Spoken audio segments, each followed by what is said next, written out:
Hey and welcome or welcome back to The Books Are Everywhere. Welcome to today's video where me and Courtney go on our annual reading holiday. We do this every year now and it means so much to us. We have such a good time and we just absolutely love this week. And we went to Bath first on this reading holiday, and that's the beautiful clips you're seeing here from Bath. It's a lovely city. And then we spent the week in Somerset, so I'm going to leave you with some clips from Bath, and then for the rest of the vlog, I hope you enjoy seeing what me and Courtney got up to on our reading holiday 2024.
Okay, we're here, let me give you a tour. The bed folds down, so there's seats under here, and it's very high, and it has an absolutely stunning view out of the window down there. And then we have a little kitchen, and then we have a little kitchenette here with an oven and a fridge and a sink and a little hob. Again, very pretty views. And then we have a wood burner that we won't need. And a bathroom, shower room. It's very nice. There's the shower. And the most important thing is this view. And it's just absolutely beautiful. And we do have a hot tub there, which looks out onto this. Courtney is hiding down here reading already. It's just beautiful.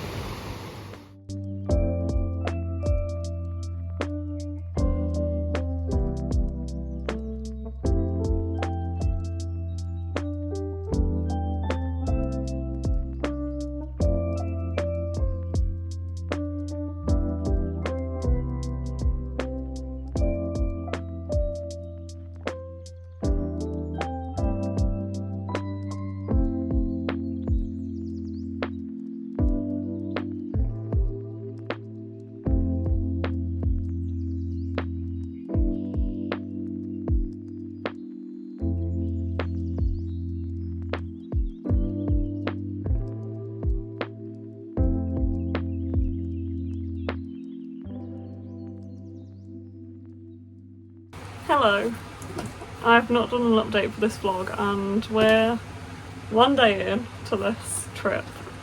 We got here yesterday and we went to Bath yesterday on like a day trip on the way here, and then we got here and had dinner and we read this book yesterday. We read Lights. We started in Bath Waterstones? Yes, we were in Waterstones in the cafe, and then we started this beautiful graphic novel.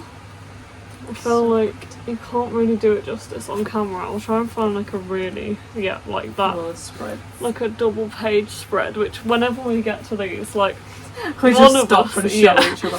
One of us will just be like, look at this. But yeah, this is the third book in the graphic novel series Sheets. It's the finale, so it's the last one in the trilogy, and the series is following Marjorie Glatt, who is the daughter of some people who own like a laundromat the family own a laundromat, and at the start of the first book, or like before the first book, her mum passes away. Yeah, before the first book. Yeah, so you're kind of following her as a 13-year-old or 12-year-old? Around that, yeah. At the start of the first book, kind of dealing with like that grief, and then it goes on and it talks a lot about friendship and mental health and family. And it does navigating actually like high school friendships kind of. Yeah. And it does actually have a lot more like in-depth emotional. Yeah, it gets fairly deep. Yeah, like the second one especially, I think we were both surprised when we read that, how... Yeah, that got quite emotional. It got quite dark at the end. So it does have some like more difficult topics, but I think it does approach them really well. Yeah, it's done in like a very accessible way as well for like the age that I suppose it's suitable for. Yeah, and like even in here there was some like really kind of nice discussions of kind of dealing with heavy and emotional topics, I would say. There were some like really beautiful pages discussing that, but this one also has more of like a mystery. Also a big part of this, I should say, is that she befriends a ghost, Wendell, the sheet ghost, who is like in the sheets of the laundromat, so it's like following him as well and his story. And this one is a lot more about his story, and I won't really say much else because it would spoil the series, but we both really like it. Yeah, it's lovely. It's so beautiful, but just so gorgeous. So lovely. Like the artwork is just absolutely stunning. The colours are just beautiful. The colours are my favourite. Like they really set the scenes.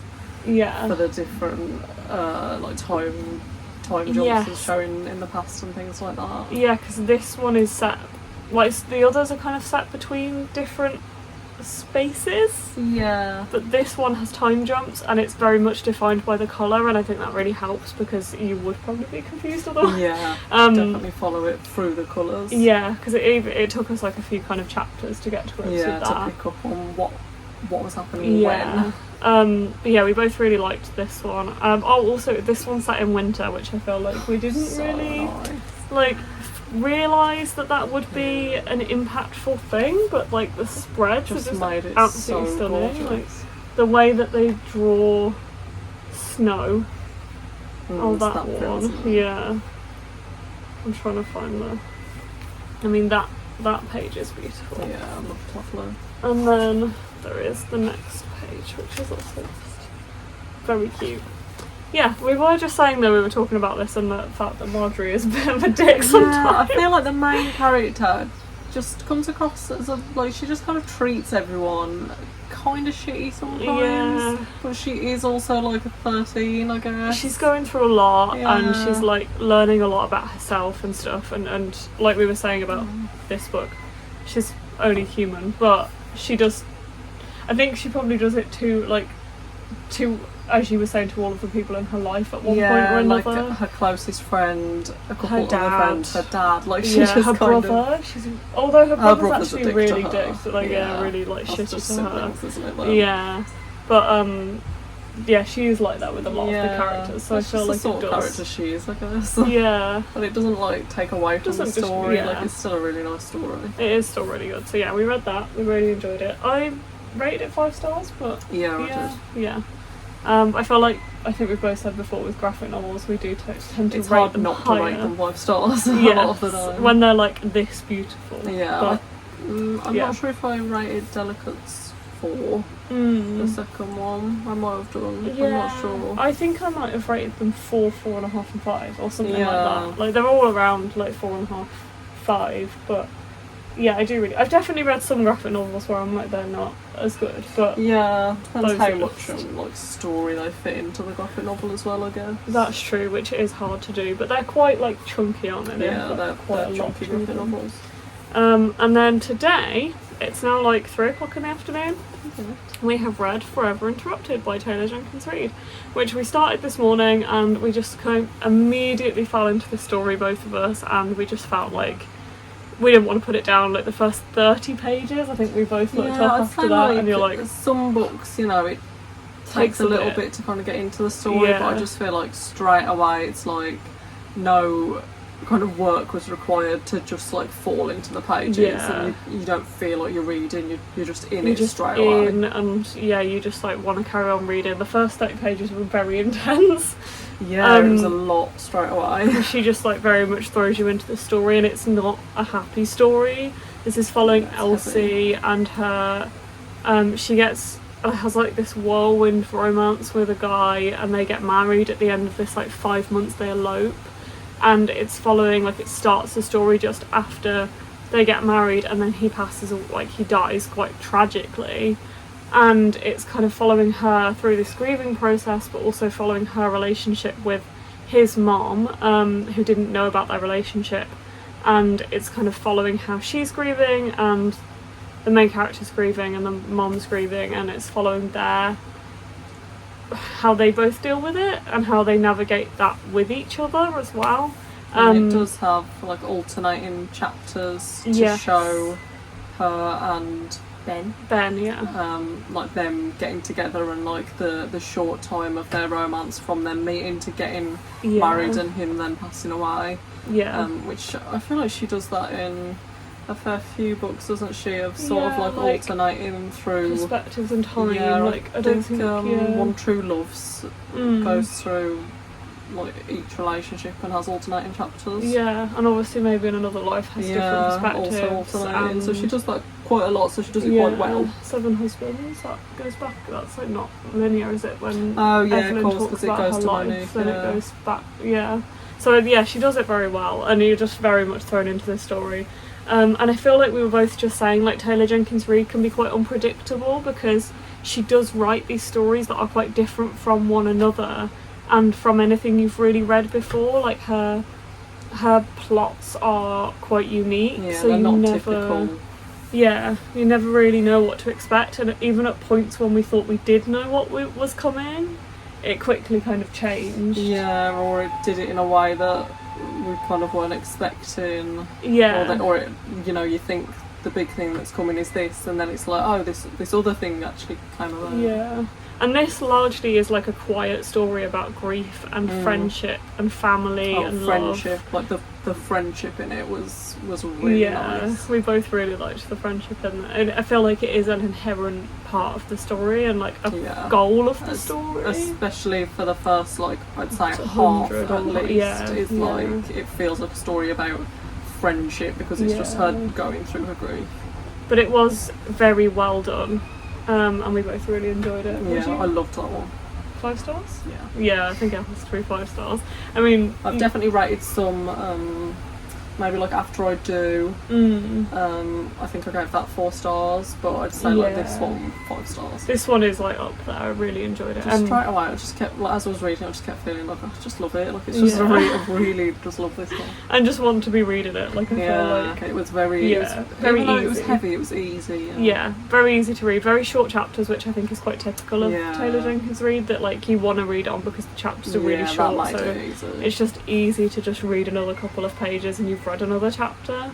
And I feel like we just didn't really notice the pages either. Like I just said like wasn't. Sometimes you're aware of kind of the page number or got this much left or whatever, but it was just carried on reading. So very, very good. We are now going to carry on reading and read I Kiss Shara Wheeler by Casey McQuiston, which is on the bottom of the stack that my phone is currently on, so I can't show you that, but we're going to all the way over there. We're not getting that. You can see that later. So we are going to your top matches the book. It does, we're still not going to get it. You see it later. You'll see it later, but it does match. It does match, actually. And that is really cute. It's quite purple. Stack. You do have a very purple stack. Not that you guys can see that right now, but and it's cute. The books are cute. So we're gonna go and read that. And it's like mid-afternoon. We're just having a good time. We are just vibing. Chilling. We're just girls. We're having a great time. It's great. It's so beautiful here. And we have a little stream with ducks. Love the ducks. And we have a hot tub. It's just very nice. So we're gonna go read one now. Bye.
lots of big stuff. We have lots to discuss since we last spoke to you, which was...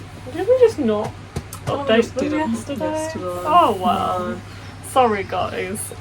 Since we finished Forever Interrupted on whatever day that was, Tuesday, yeah. We have not updated you. It's now Thursday, and we were saying earlier that we just feel like when we're on these reading holidays, we're just in a little bubble, and the real world doesn't exist. Just us. Which is a nice feeling. It's just us and the books. So that's probably why we haven't. And the ducks. And the ducks, yeah. And occasionally a cat if we are blessed, but not as blessed as we want to be. Not as blessed as we want to be. Anyway, what have we read since? So we went into Shara Wheeler, right? After Forever Interrupted. When did I read Moth? Did I do that? That was after Shara Wheeler. Shara Wheeler? Yeah, so we have swapped editions. We have.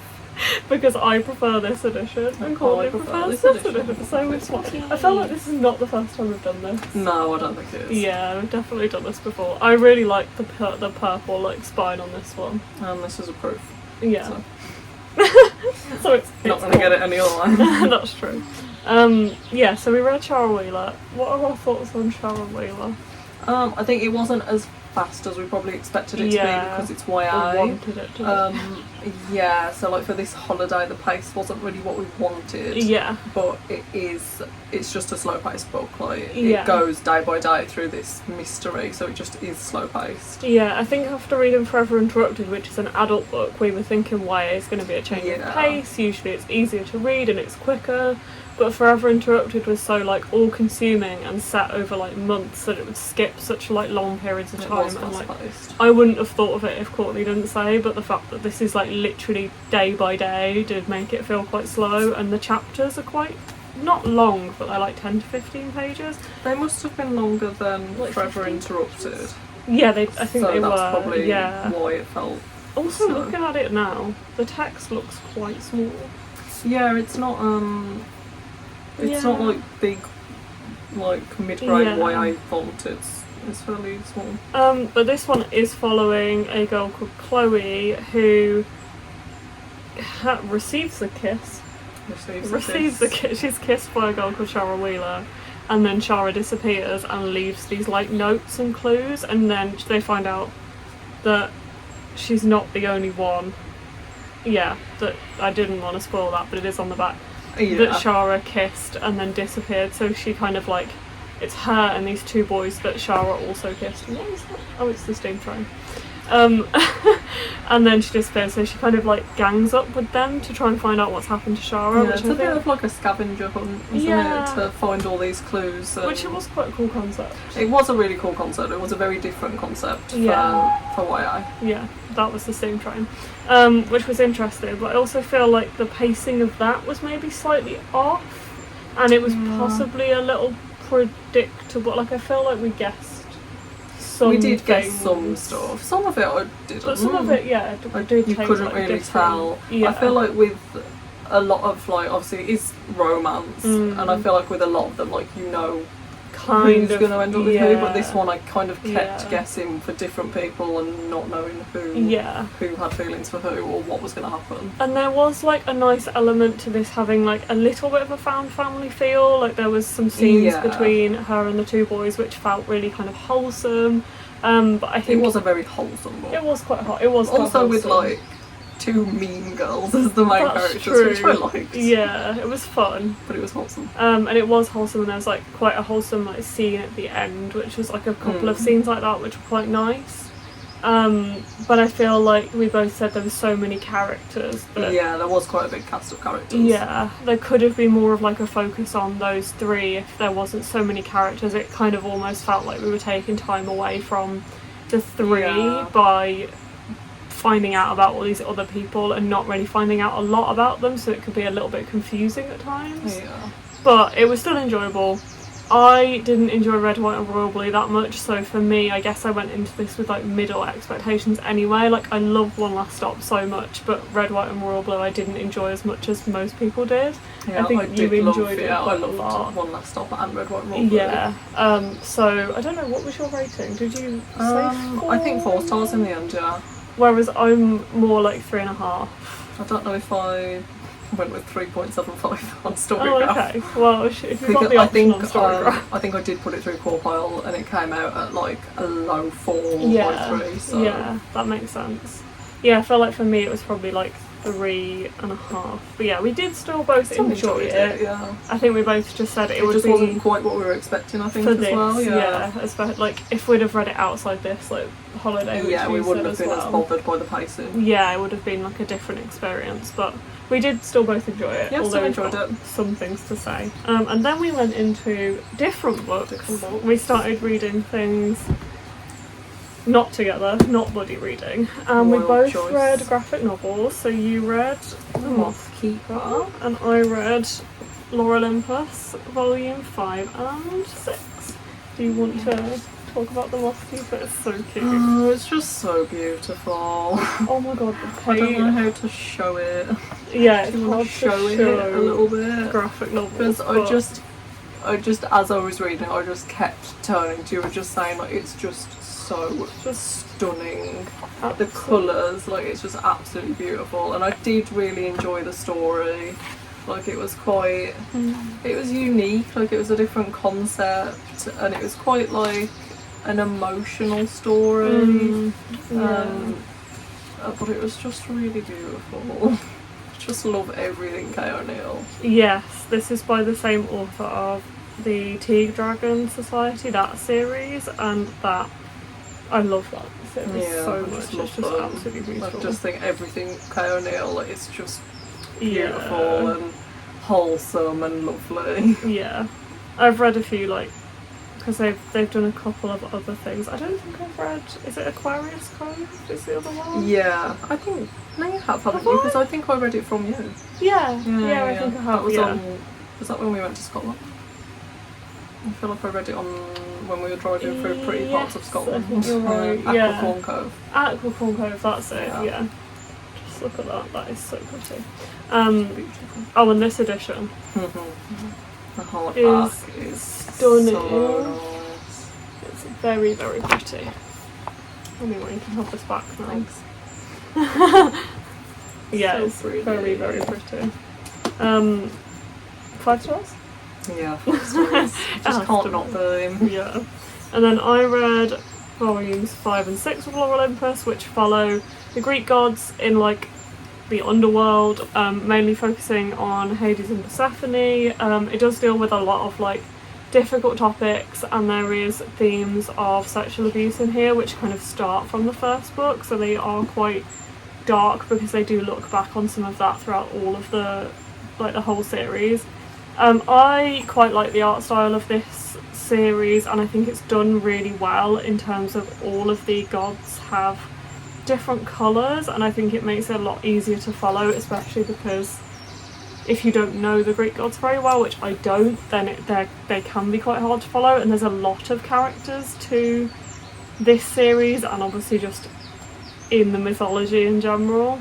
I do like this series, but I was saying to Courtney that I feel like I definitely want this to be a Hades and Persephone romance, and at the heart of it, it is, and I get the impression that that's what Rachel Smythe wants to write as well, but there's so much other stuff in here which to me just feels like filler. Like, I'm just not interested in a lot of what the other gods are getting up to other than Hades and Persephone, and there is a lot of, like, tension built up between Hades and Persephone, but I feel like that really dissipates when you're jumping between the different characters and seeing what other characters are doing.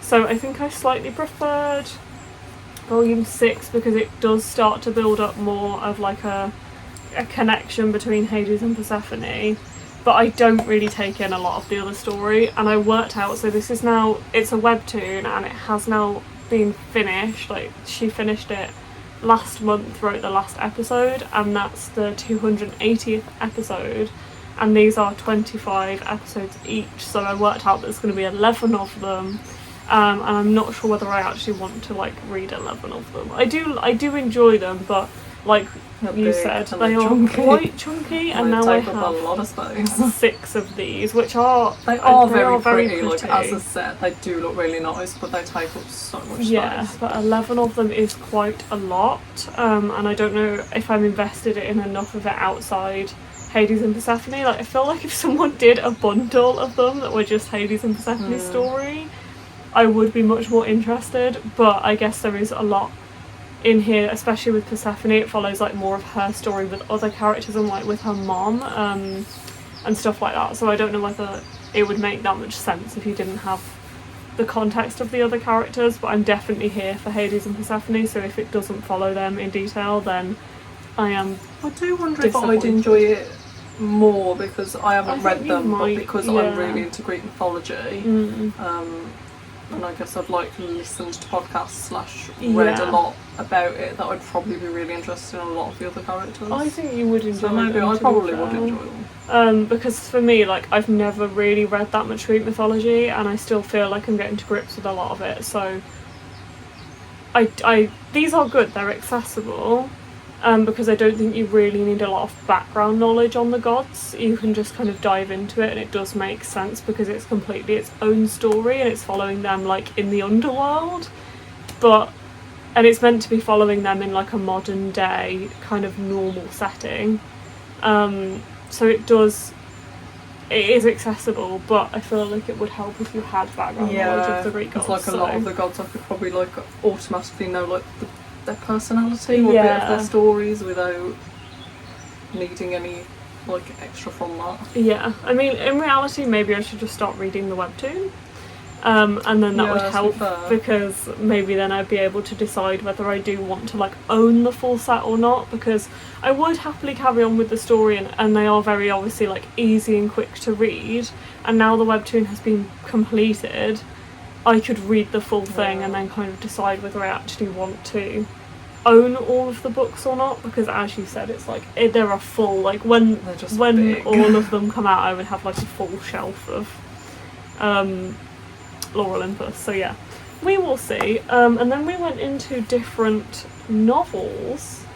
You did not go into I did not go into this, I was just moving it out of the way. But this is because this book, which is our next buddy read, didn't come out until today, and Courtney's reading it on her Kindle, and I had a proof copy, so we've had to wait for it. So we went into different books. So you went into ASAP. This one by Axie Oh. So beautiful. It's so cute. You've probably seen this proof before because it was my proof. Yeah. And then I got the Fairy edition. So yeah, I passed my proofs on to Courtney. And I just loved it. There's just something about this and XOXO that's just love. There's something about them that's just like, I see no reason to not give it 5 stars, and it's one again that I think you can just quite easily fall into it, and like it doesn't feel like you're reading, and I think the stakes are kind of at just the right level of like there is obstacles to overcome and there is like emotional stuff, and it does get like deep with the things they've got going on in their lives, like the families and but stuff. You know it's going to work out, so you're not like, you don't get too upset by it because it is going to work out, and they're just fun as well, with it all being like K-pop and they're doing them like the reality shows and stuff like that. They're just fun. Yeah, this is like a companion book to XOXO, which follows, I don't know if I'll be able to remember this, so it follows a boy band in Korea, and they go to like a music performance school, and then it follows a Korean American main character who's lived in America for most of her life, and then moves to Korea to go to the school, and for her grandma's sick, I think. Yes, so she wants to spend more time with her grandma. So she comes to the school. Can't remember either of their names. Jenny and Jae-woo. Yes, I think that is correct. And this is Nathaniel? Yeah, this is Nathaniel from the same K-pop group. Yeah. And Jenny's roommate, Minsori? Yes, Minsori, yeah. Yeah, so it's a companion book, but it's nice because you can follow into, like, just go straight into this. Yeah, you can read it separately, but it has so many of the characters cross over, so like it's nice to see so many of the characters again. Yeah. Because they are very much companion.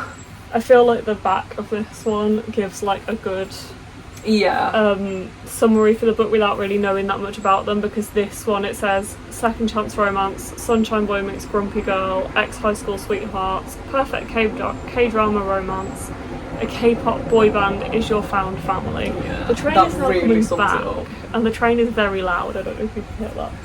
Anyway, that does. It does sum it really up quite well. So yeah, you read that. I just finished that, and I read Count Sylvania by Julie Murphy. I've had this proof for a while, as you can see. It came out June last year. So thank you to Harper for that one, and for ASAP. But yeah, this is a proof that I had. I think I requested this because of reading Julie Murphy's work before. She's the author of the Dumpling trilogy, and also Ramona Blue and Dear Sweet Pea, which I haven't read. And this is a middle grade summer camp story, and the like tagline on the back says that takes a bite out of fat camp. And you can kind of see, like, as an adult, this is very clear what this is trying to do. It's a middle grade book, but and I was talking to you about this yesterday, whether if I would have read this as like a preteen, how much context I would have picked up on, and whether things would have been, like, surprising to me. I feel like I think it's quite obvious. I feel like I'd give them enough credit to like, looking at it, it's very vampy. It's very yeah. So this is following Maggie, our main character, who wants to go to, like, a theatre camp with her best friend, and that's their, like, plan, and she thinks her parents have, like, paid for that and stuff, and that she's going. And then a day before, she is sent to a fat camp instead. And it obviously does follow, like, that as a story, which I think is really important. Body positivity is, like, an underlying tone. It is, yeah. It's a really savage concept.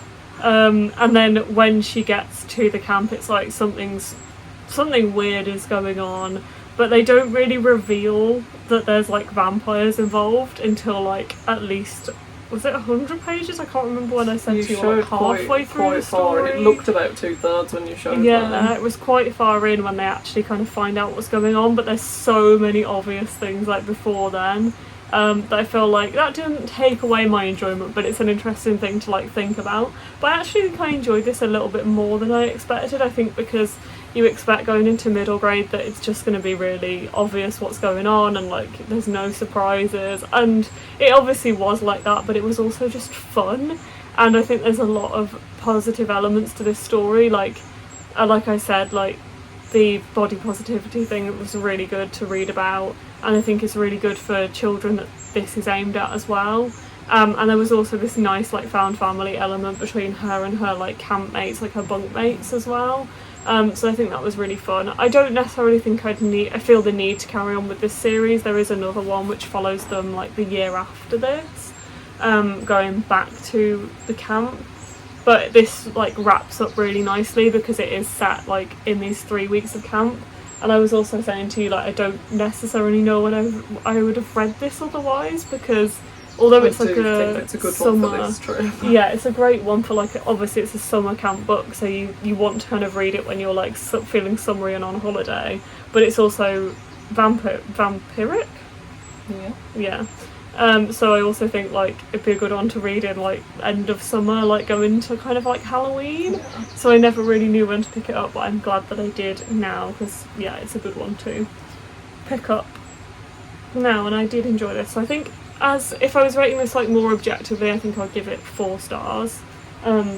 We didn't say about ASAP, but you were like 5 stars. 5, no reason to not be 5. Oh, I think you did say that, actually, yeah. And then I have gone into Elsewhere by Gabrielle Zevin, just because Courtney still had a little bit left of ASAP, because it's a much thicker book.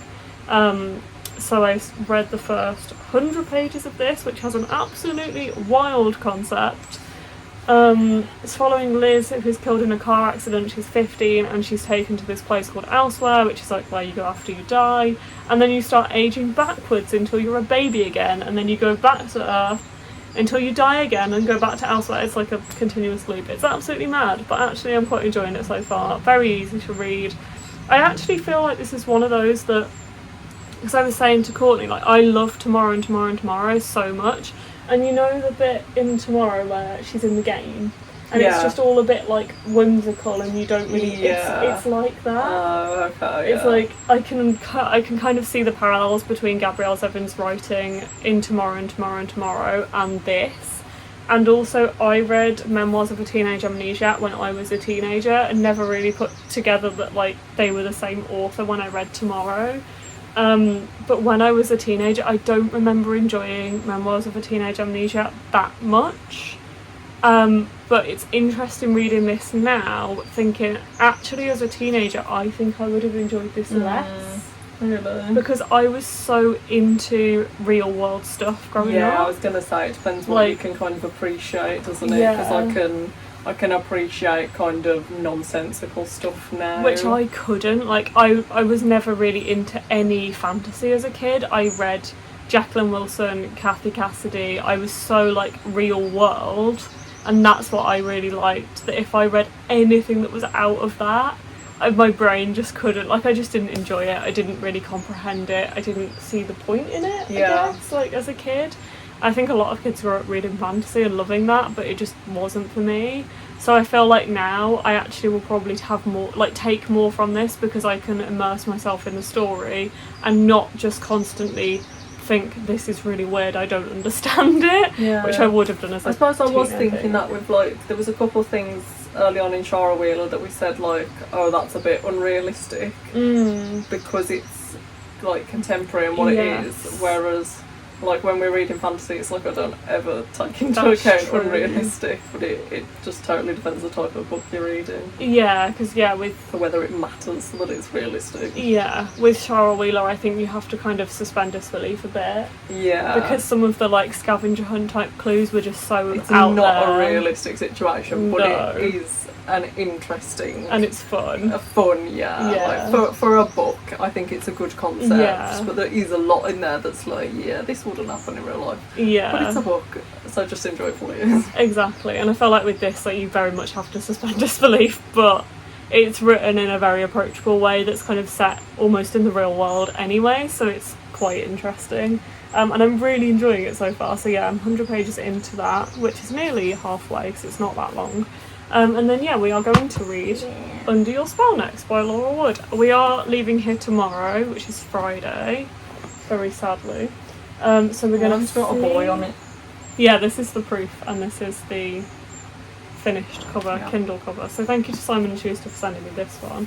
I'm very excited to get into this. We love Laura Wood. We read a Laura Wood book every time we go away. I think we've read one every time pretty we've done much, this. kind of accidentally, and then it's just fallen into like a routine of reading Laura Wood because we love Laura Wood, and she's always like, she writes historical fiction, which I don't read a lot. I don't enjoy historical. I wouldn't say we either of us read it really in any other way, but she also does it in such a modern way. Like, very approachable. So much of her books, like, I love it, but it's also like, this isn't how they would speak. Like back then. It's done in a very modern way. But it's fun, and it means we get to go to balls and do extravagant things, and it's just fun. And you start reading a Laura Wood book, and you just like, you want to be in the wild, and you can't put it down because it's just so encompassing. Like, there's something I think we can never describe about her writing that is just so fun and rompy and frivolous. Frivolous, that's what we always say, frivolous. Yeah, and it's just such a nice thing to be in her writing.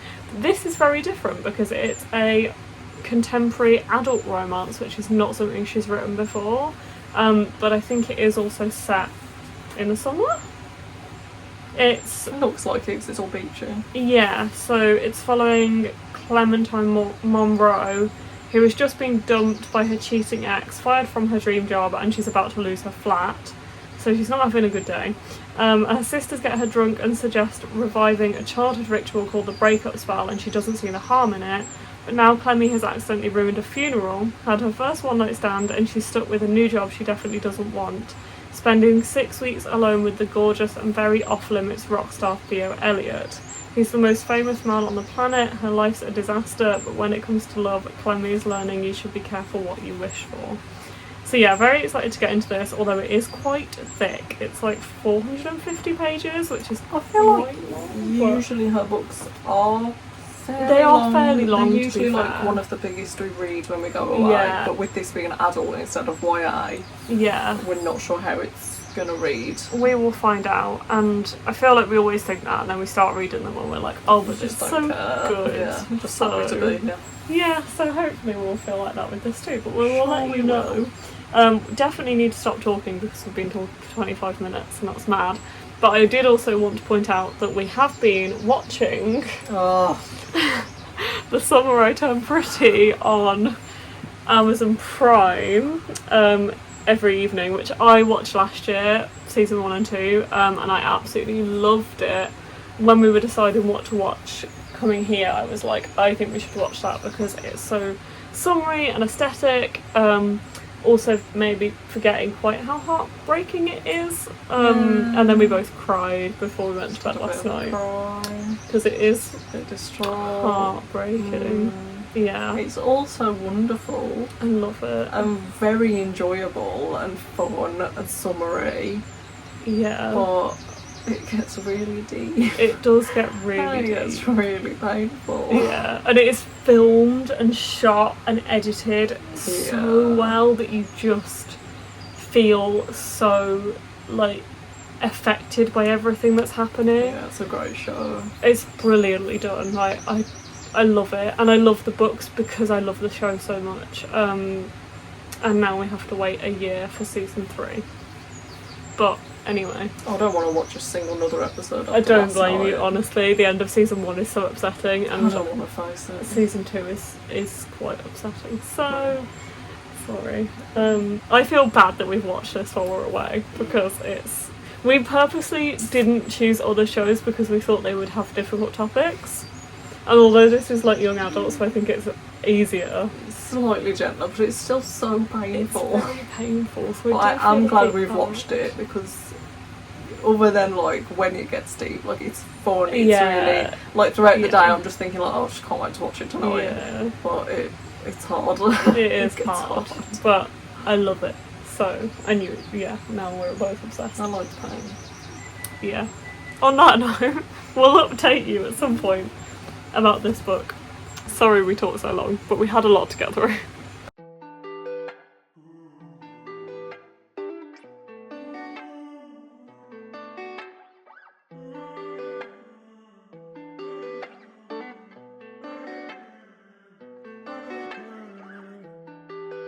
We met when we were 21. Now I'm proud to say you're the one. Can't let anyone tear us apart. You knew who I was from the start. I'm admiring your big heart and learning how I brought you this far. 3 years gone by so fast. I'm making every moment with you last. I don't know anyone as sweet as you. You're a mango in disguise, I can't get over you. I just wanna be loving you till the day ends. I don't know anyone as sweet as you. You're a mango in disguise, I can't get over you. I just wanna be loving you till the day ends. Till the day ends. You be in my head, I can't erase you, nor would I want to. I got these Nikes not to step on your soul, but just to check on you, it never gets old. You make the city wanna take you back, but now you know that you're smarter than that. I'm never taking your love for granted, falling for you harder than granted. I don't know anyone as sweet as you. You're a mango in disguise, I can't get over you. I just wanna be loving you till the day ends. I don't know anyone as sweet as you. You're a mango in disguise, I can't get over you. Hi everyone, I am home as you can see. I dropped Courtney back earlier and I am now back home. It was been just like a lovely week. I felt so like it was just nice to get away from everything, and I really felt like we were away from everything. It was a really lovely Airbnb and the host was lovely and the place was lovely, and we honestly didn't leave from Monday to today. We just stayed there the whole time. Which today felt like we were getting back into civilization, which was really odd. And I think we've done that before. I know that everyone would like understand these holidays, the fact that we literally just go somewhere and sit in a cabin for 4 days, 5 days. We always pick somewhere with like a lot of outside space, so we know we can like hang out outside and feel completely comfortable and like private and away from everything. And I feel like we spend so much time outside as well. But it's just been honestly blissful. Having the hot tub was great. I'm so glad we went in it on the first night, because it cemented that we wanted to be in the hot tub every night. And it also gave us like a good chance to wind down in the evening. Like, I think there has been a few of these holidays where we haven't properly had time to decompress in the evening. I know that sounds silly when we're on a holiday and we're reading all the time, but reading requires a lot of concentration and we're often trying to push ourselves a lot to reach our goals. And one of the reasons we love doing these holidays is because it really helps with our like yearly goals as well.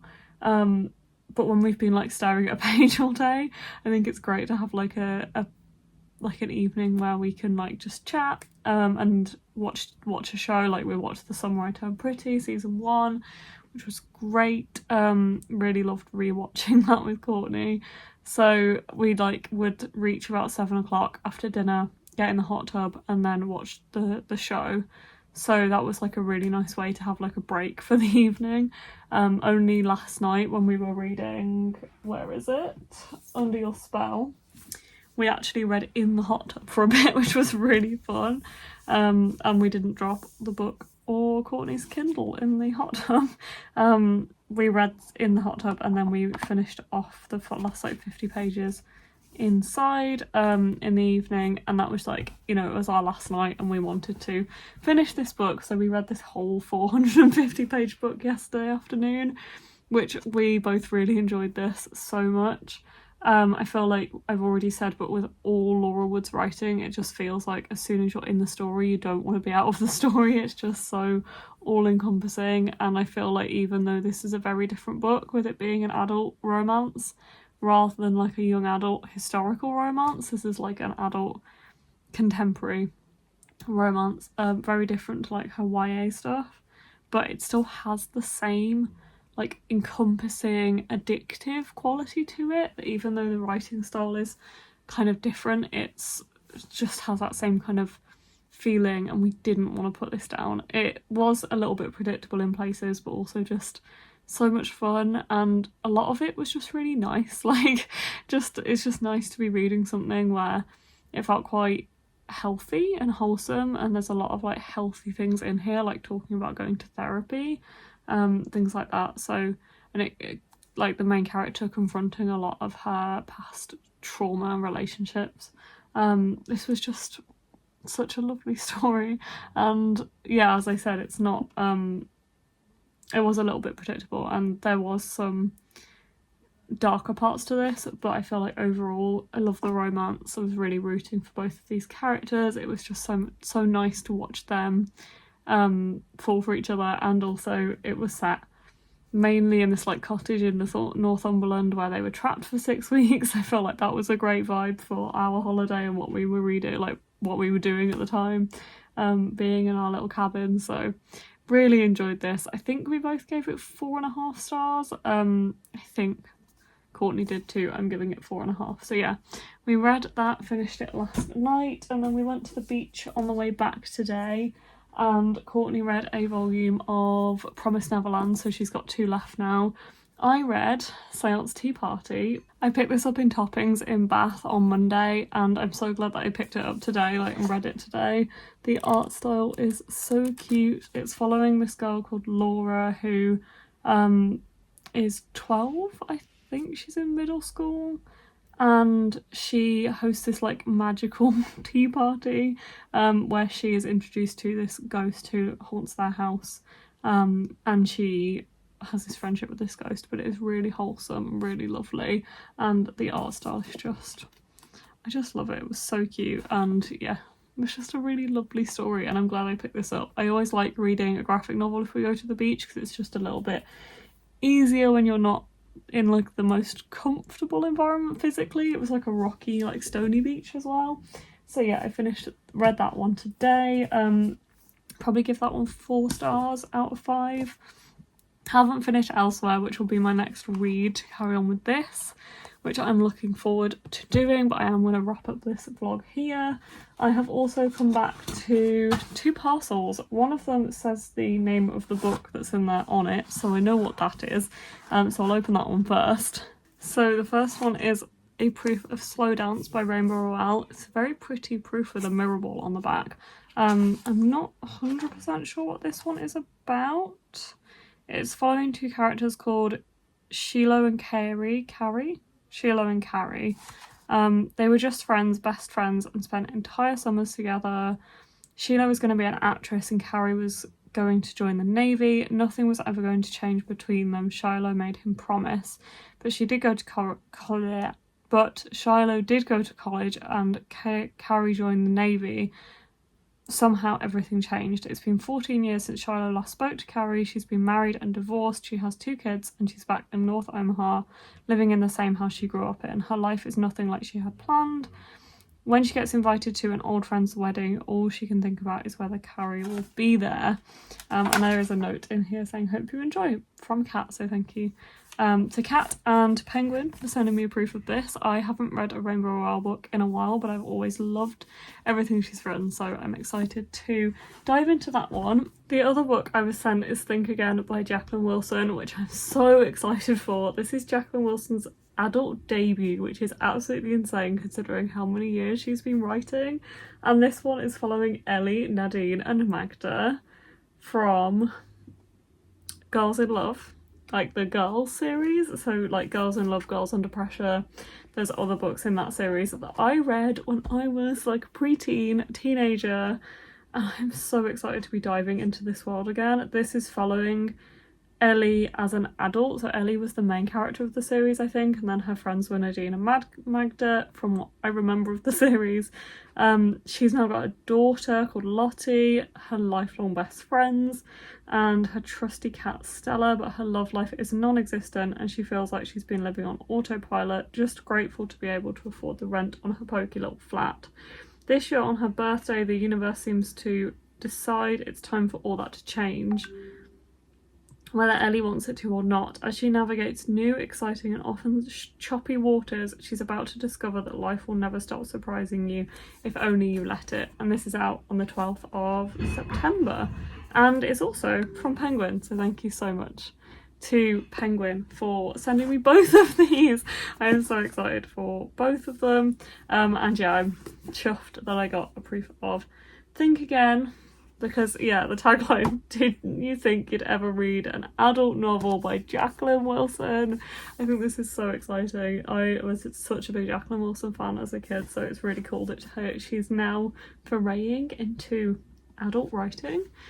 And also a proof of Rainbow Rowell's new book. What amazing post to come home to. Thank you so much.